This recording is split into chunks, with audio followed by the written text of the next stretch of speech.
Vincent, Pierre, Anne-Marie, Angèle, Miracle, Mirabelle, Jennifer, Juliette et John, ces 9 frères et sœurs de 20 semaines à peine et en santé apparente, font le bonheur de la famille Madou. L'arrivée de ces nonuplés n'a pas été un fleuve tranquille pour leur maman, aujourd'hui âgée de 45 ans.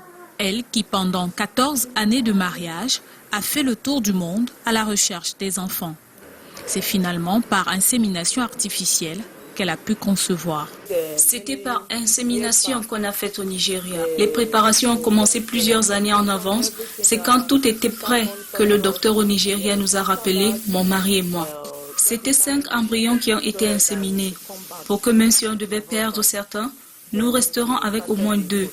Et c'est à 5 mois que j'ai su que j'avais 9 bébés. We did IVF, we transfer 5 embryos.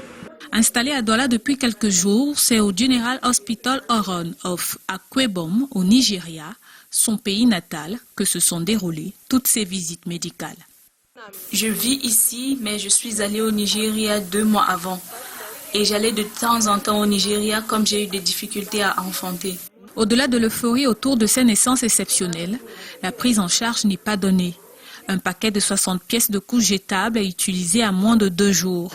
10 litres d'eau ne suffisent pas pour le nombre journalier de biberons à préparer. Je ne m'en sors pas vraiment, j'ai besoin d'aide. Par jour, ils finissent une boîte de lait, il faut les habits, les remèdes que le docteur vient de prescrire. On ne s'en sort pas vraiment. C'est pas du tout facile pour moi, j'ai tout le temps la migraine. Mais heureusement que j'ai mes sœurs et belles-sœurs pour m'aider. Ça me fait tellement mal à la tête que souvent j'oublie ce que je voulais faire. Une expérience particulière que Antonia Obianyuju Madou partage au quotidien avec sa famille et sa belle famille.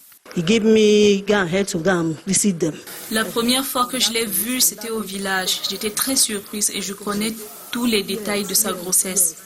Nous avons célébré, puis après quelques mois, j'ai demandé la permission à mon mari pour la voir.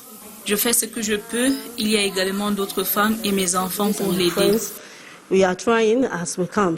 Je dis merci à Dieu parce que c'est le miracle. C'est le miracle que je ne connaissais pas. J'ai dit quand quelqu'un n'a pas encore vu les miracles, il venait voir ça dans mon tête. Et regardez-moi, je suis le miracle. Dans cette maison, désormais aux allures d'une crèche, 2 chambres ont été dédiées pour le bien-être de ces nonuplés.